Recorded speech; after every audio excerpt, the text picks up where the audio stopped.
The hell are you supposed to be?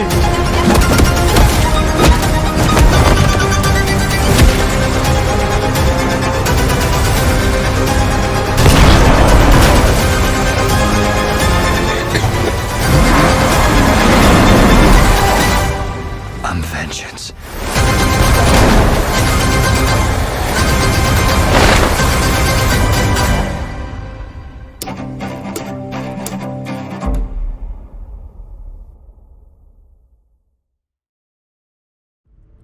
As all eyes turn towards the Batman, there are some wondering whether Matt Reeves will live up to the challenges of giving us a new yet faithful adaptation of the Caped Crusader. But he's directed several successful films over his career, so things are looking positive going in. Following his 1996 rom-com The Pallbearer, Reeves first gained recognition for the 1998 TV show Felicity, which he co-developed with J.J. Abrams. However, it wasn't until 2008 that he gained widespread attention as a director, and from there, he's put out several movies and has even been nominated for a few directing awards. But what qualities and events in his career have made Matt Reeves the next great blockbuster auteur, one that I have the maximum faith in to deliver us this new Batman film? Well, it's time to go through some of his more prominent pictures and discuss exactly what forms his approach to blockbuster filmmaking and what could be carried through into his 2022 movie. This video essay continues my Road to the Batman series, where I've created content on the previous adaptations of the Caped Crusader. But if you want to keep up to date on any of my content surrounding the Batman, which releases next week, then don't forget to support this video by giving it a like rating, subscribing to the channel, and turning on your notifications. Also, feel free to check me out on Twitter, Facebook, Reddit, and Instagram at Cortex Videos, which is all linked in the description below. But without further ado, let's dive into my video essay on the filmography of Matt Reeves. So if Matt Reeves is given a pre-existing IP, he's probably going to give you an intelligent movie that is personally satisfying to himself and to his viewers. Whether it's a remake, sequel, adaptation, or an overly familiar genre of filmmaking, he can make it his own. A lot of genre films today are based around a high concept and don't quite execute on those big ideas, but for Reeves, it wasn't his intention to primarily make movies about monsters and superheroes, but he's managed to make a career out of being a sort of auteur who writes and directs blockbusters that are great cinema, expressing the deep ideas through his vision. And particularly in the science fiction and horror genre, he's been able to explore his fears, whether it's a giant monster or a 12-year-old vampire. He can make that kind of film a personal one. And when taking a look at the other major films directed by him, they all have this personal aspect to it, something that further contains certain thematic and cinematic motifs, ones that could even make their way into the latest installment of The Dark Knight.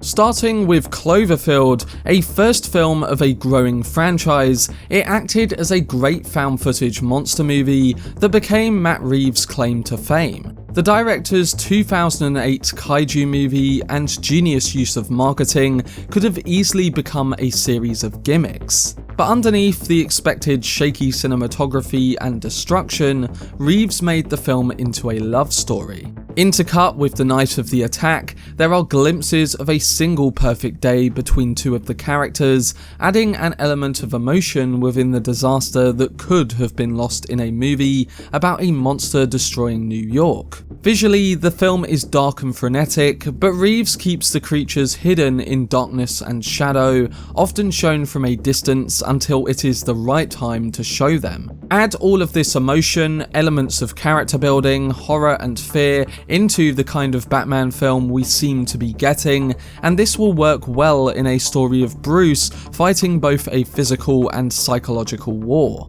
The success of Cloverfield is largely credited to the marketing, which kept the film secretive while just slightly teasing it, but Reeves' success with this movie helped boost his career and a franchise that continued to grow. But the injection of an actual story into this kind of film and doing it well was a feat that had producers wanting to work with Reeves on future projects.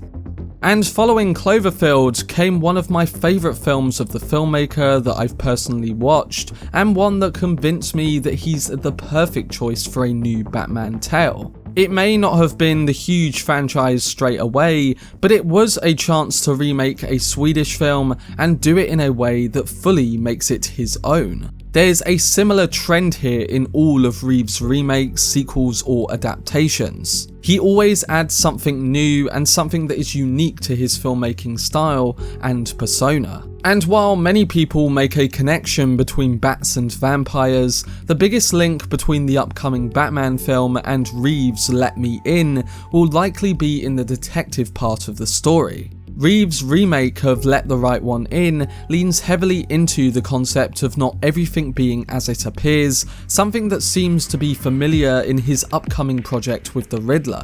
And then there's also the idea of a hero using his investigative skills to figure out who is pulling everyone's strings. It is never entirely clear whether the intentions of Abby in this film are sincere or just as a long-term tool for her, but that's what makes it so everlasting. It's a film that I want to rewatch because the motives and unorthodox minds and characters on display within this unfolding mystery make the story worth telling. And add all the emotion and chemistry between the two leads, and you have a film that is once again personal and makes what could have been a bad vampire movie into something quite powerful. The Batman also finds Reeves re-teaming up with Let Me In and Dune cinematographer Greg Fraser, and on that film he was able to create realism through using natural light sources, giving it a warmer and lighter feel than Cloverfield. And let's not forget that he's doing the same with the Batman, and that he's almost created an inspired shot of the car crash scene from Let Me In. Reeves has said in a recent interview that this was the inspiration for his Penguin car crash scene in Batman, so we may find even more inspired elements on display from this film. And then there's Michael Giacchino, who did the music on Let Me In and the Planet of the Apes films, showing us that Reeves has built a relationship with people he's worked with, and a team that really know how to bring a Reeves film to life.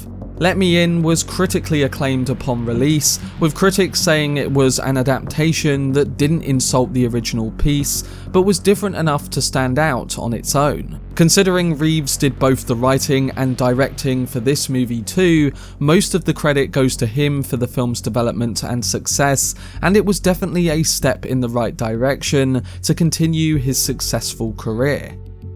Then came his two Planet of the Apes films, ones that initially had a lot of problems in early production stages. Reeves would be jumping into script problems with an approaching release date, and he took on the challenge with his writer Mark Bombach. But even with these early issues, he delivered a blockbuster fueled by unmatched motion capture performances, an emotional tale of two warring families, and massive set pieces that would make over $700 million worldwide at the box office. It's telling about Reeves as a filmmaker when both Cloverfield and his Planet of the Apes films both resisted to only focus on scale and spectacle of their genre. For Cloverfield, it was the intentional choice to follow a handful of people through what could have been a typical monster movie, but he restricted the exposition or explanations only to what they could work out themselves. And then with Dawn and War, it was the story instincts that again drove these projects. With the Apes sequel, he focused on a number of characters,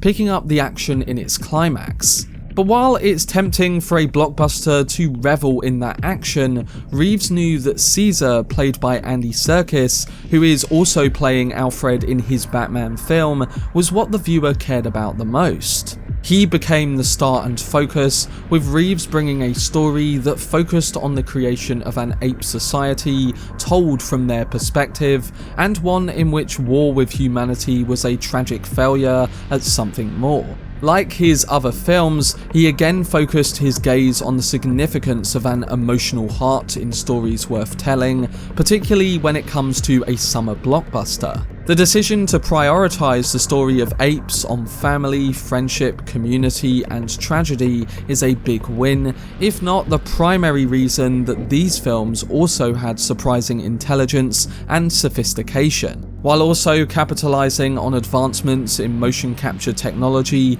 and stunning visual effects, Reeves was able to bring a level of realism to the story's fantastic subject. He grounded it with heart, emotion, his characters, and primarily his filmmaking. It's something that only a few blockbuster directors have accomplished, and it makes me look back to say someone like Christopher Nolan and how he was able to blend the blockbuster with the indie film to truly make it his own with his unique style of filmmaking. Maybe Reeves is heading down a similar path, and based on what we have seen for the Batman, it does look truly promising.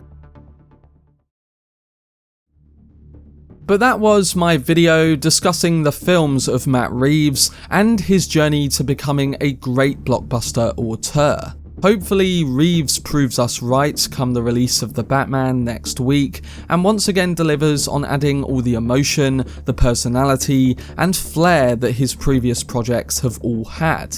It's a dream project for him to do Batman, just like many of the filmmakers before him, and I'm hopeful we will get a film we all want from this character, but one we also don't expect, in a good way. Reeves injects his films with a study of humanity in the face of disaster and monstrosity. This is a perfect match for Bruce Wayne's struggle with his true identity, especially when facing down as many villains as he will. Joined by so many high caliber actors and the talented crew that he has worked with multiple times, expect to find a nuanced character study blended together in a huge action epic for the ages. Time will soon tell if that is the case, but let me know down below in the comment section what you think towards the films of Matt Reeves, and are you excited for his new take on the Caped Crusader with all of his auteur characteristics that he can bring to a modern Batman film?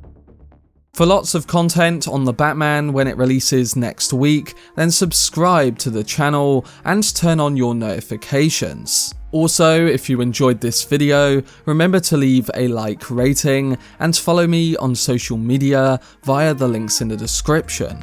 But anyway, I hope you guys enjoyed it. I've been Cortex, and as always, make some noise.